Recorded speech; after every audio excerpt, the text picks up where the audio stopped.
2 ദിവസം മുമ്പ് സോഷ്യൽ മീഡിയയിലൂടെ വൈറലായ ഒരു ചിത്രമുണ്ട്.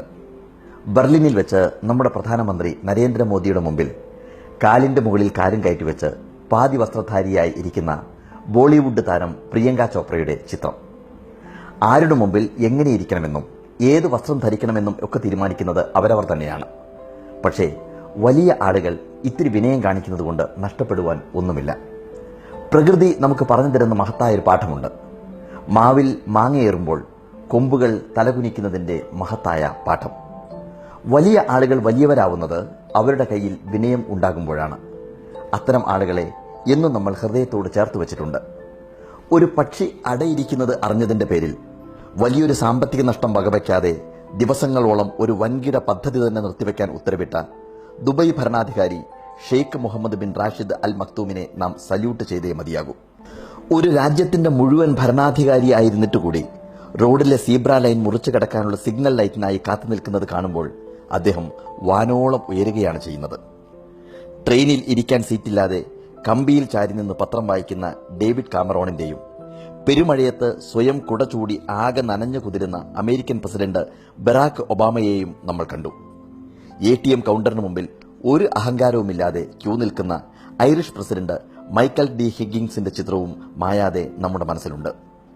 മുഖ്യമന്ത്രിയായിരിക്കുമ്പോഴും വീടിന്റെ തൊട്ടടുത്ത ചെറിയ ചായക്കടയിൽ പോയി ചായ കുടിക്കുന്ന പോണ്ടിച്ചേരി മുഖ്യമന്ത്രി രംഗസ്വാമിയും ഇന്ത്യൻ പ്രസിഡന്റായിരിക്കുമ്പോഴും വിനയത്തിന്റെ നിറകുടമായിരുന്ന APJ അബ്ദുൽ കലാമുമൊക്കെ നമ്മുടെ മനസ്സിലെ വലിയവരാണ്.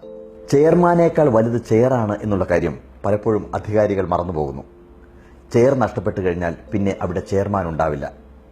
കാറിന്റെ മുകളിലുള്ള ചുവന്ന ബീക്കൺ ലൈറ്റ് നീക്കുന്നതോടൊപ്പം തന്നെ അകത്തിരിക്കുന്ന അധികാരികളുടെ ഉള്ളിലെ അഹങ്കാരത്തിന്റെ തീ കൂടി കെടുത്തിക്കഴിഞ്ഞാൽ മാത്രമേ അതുകൊണ്ട് ഫലമുണ്ടാവുകയുള്ളൂ. അവർ സാധാരണക്കാർക്കിടയിലേക്ക് ഇറങ്ങി വരണം. ക്രിസ്തുവിന് 500 വർഷങ്ങൾക്ക് മുമ്പ് ബുദ്ധൻ ഇത് പറഞ്ഞിട്ടുണ്ട്. എഡ്വിൻ ആർണോൾഡ് എഴുതിയ ദി ലൈറ്റ് ഓഫ് ഏഷ്യ എന്ന പുസ്തകത്തിൽ ആ കാലത്ത് തന്നെ ഇത് വ്യക്തമാക്കിയിട്ടുണ്ട്. ശുദ്ധോദന മഹാരാജാവിന്റെയും മായാദേവിയുടെയും മകനായി പിറന്ന സിദ്ധാർത്ഥന് രാജഭരണത്തിൽ താല്പര്യമില്ല എന്നറിയുന്ന സമയത്ത് അച്ഛൻ സർവ്വ സുഖ സൗകര്യങ്ങളോടും കൂടി 3 കൊട്ടാരങ്ങൾ പണിതു കൊടുക്കുന്നു. ശുഭം, സുരമ്യം, രമ്യം.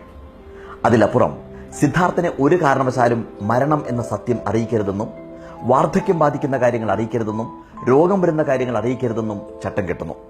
പക്ഷേ സിദ്ധാർത്ഥൻ ഒരിക്കൽ രാജ്യം കാണാൻ വേണ്ടി പുറപ്പെടുമ്പോൾ അച്ഛനോട് പറയുന്ന വാക്കുകൾ പ്രസക്തമാണ്.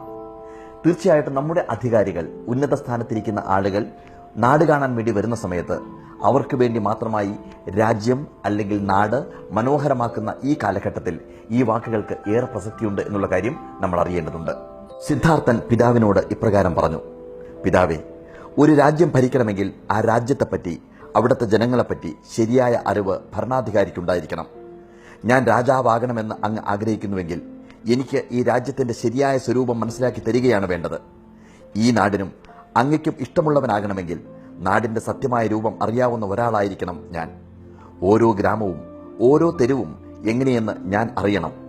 ഓരോ വ്യക്തിയും എന്തൊക്കെ ജോലി ചെയ്താണ് ജീവിക്കുന്നത് എന്ന് ഞാൻ മനസ്സിലാക്കണം. ജനങ്ങൾ രാജാക്കന്മാരല്ല, അവർ ഭരിക്കപ്പെടുന്നവരാണ്. രാജകീയ സുഖങ്ങളിൽ നിന്ന് വളരെ അകലെയാണ് അവർ. അവർക്കിടയിലേക്ക് എന്നെ ഇറങ്ങുവാൻ അനുവദിക്കൂ. ഈ വാക്കുകൾ, ഈ വാചകങ്ങൾ ഇന്നും പ്രസക്തമാണ്. സാധാരണക്കാരായ ജനങ്ങളാണ് ഒരാളെ അധികാരത്തിലെത്തിക്കുന്നത്. ജനങ്ങളാണ് ഒരാളെ പ്രശസ്തനാക്കുന്നത്. ജനങ്ങളാണ് ഒരാളെ ഉയരങ്ങളിലേക്ക് എത്തിക്കുന്നത്. അതുകൊണ്ട് തന്നെ ഒരാൾക്ക് ജനങ്ങളോടൊപ്പം നിൽക്കണം എന്നുണ്ടെങ്കിൽ വിനയം എന്ന 3 അക്ഷരം മറക്കാതിരിക്കുന്നതാണ് നല്ലത്.